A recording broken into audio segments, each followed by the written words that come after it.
Ontario's long-term energy plan as the Minister of Energy and served as the Minister of Aboriginal Affairs from 2008 to 2010. Minister Duguid has been entrusted with a very large portfolio, and he is committed to our sector. He understands the tremendous economic potential of life sciences in Ontario, and I would ask you to welcome Ontario's first Minister of Economic Development and Innovation.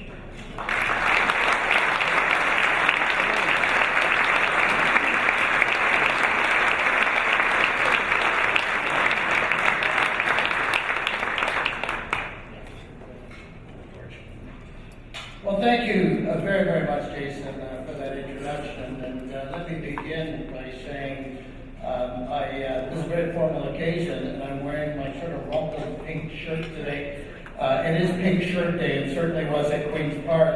And pink shirts they've kind of gone out of vogue and out of style a bit. So I had to reach to the very back of my closet. So my apologies for being a little wrinkled and disheveled today. This is the best I could do.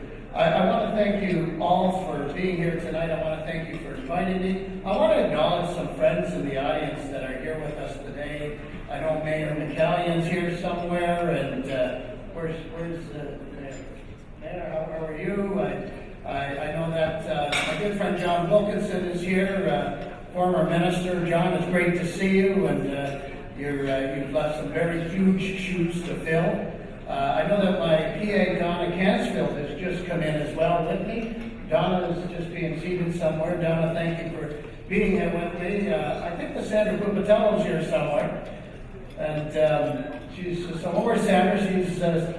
Usually you can hear Sandra if you can't see her. Where is she? No offense, Sandra. She's somewhere, maybe point back there. Great to have you here. And my very good friend, Councillor Michael Thompson, Chair of Economic Development, is here as well. Michael, I can't see you, but I know you're here in the room somewhere, and hopefully we'll get a chance to. Well, there he is at the back there. And I know there's probably been introductions already, but these are all my good friends, and I'd like to make sure that I acknowledge each and every one of them. Many of you probably know Wendy Tilfer, our Deputy Minister, as well. Wendy's here with me. Notice though, after I talk about the politicians, the former politicians are here, the only person that gets applause is the Deputy Minister. I don't know if that's telling of anything, but I want to begin by congratulating those being honored here tonight for their achievements. It is truly inspiring to be around such great individuals. They represent what I consider to be the best of Ontario and the best of what Ontario strives for. So I want to say to Joe Rodman, John Kelly, Peter Singer, and of course George Ross, and everyone at Arctic DX, Greg Hines and his team, thank you for your commitment to the life sciences and your commitment to building a better future for our great province. Many of you will know George Ross, and George is right down here in front of me, who was the Deputy Minister at the former Ministry of Research and Innovation. Frankly, George was instrumental in putting this province at the forefront of life sciences, research, and innovation. George, I want to thank you. I want to thank you for everything you've done. George isn't expecting this. He's getting a bit of a kink in his neck trying to turn around now. I want to thank you for all the great work you've done. I want to acknowledge that. This is the first chance I've had to publicly acknowledge George's contribution. He's moved over to M&R now, and I know he's very busy over there. But I want to tell you, George, I'm not done with you yet. I'm going to be counting on your advice. I'm going to be counting on your wisdom. I'm going to be counting on your vision on matters related to innovation. So you give him a round of applause, too, because he's not a politician. He's a good person.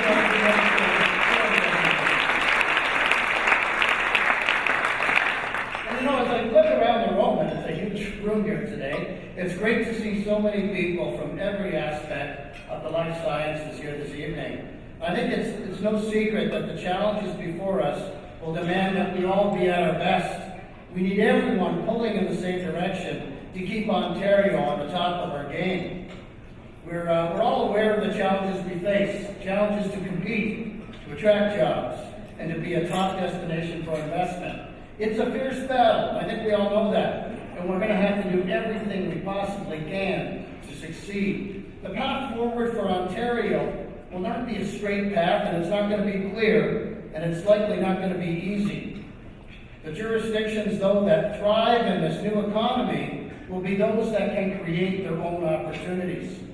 You know, last week during the debate in the Ontario Legislature, in fact, it was in the middle of a heated question period, Premier McGuinty passed me a copy of a speech by George W. Buckley, the CEO of 3M.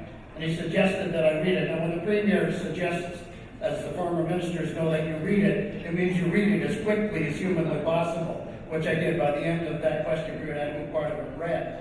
The speech was on the necessity of innovation in the New World economy. Now, first off, if there's anyone here in the room who thinks that the Premier's commitment to innovation has in any way waned since the day he launched Ontario's innovation agenda, think again.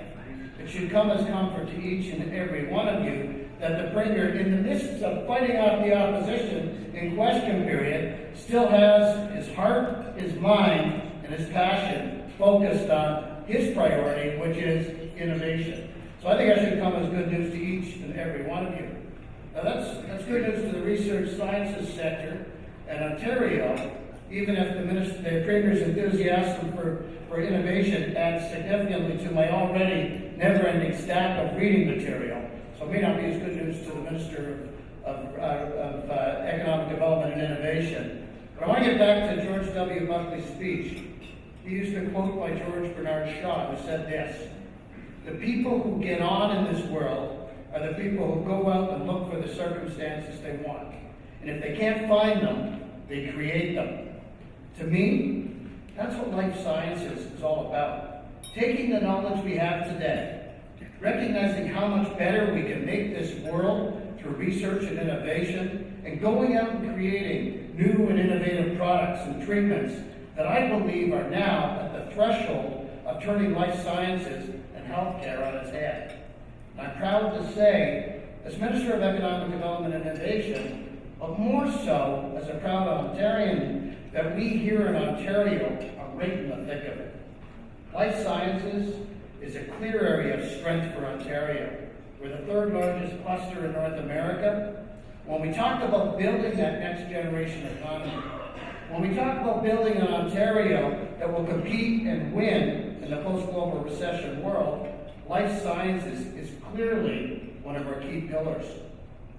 My early experience as minister in this area has so far taught me that we're doing pretty darn well when it comes to the research end.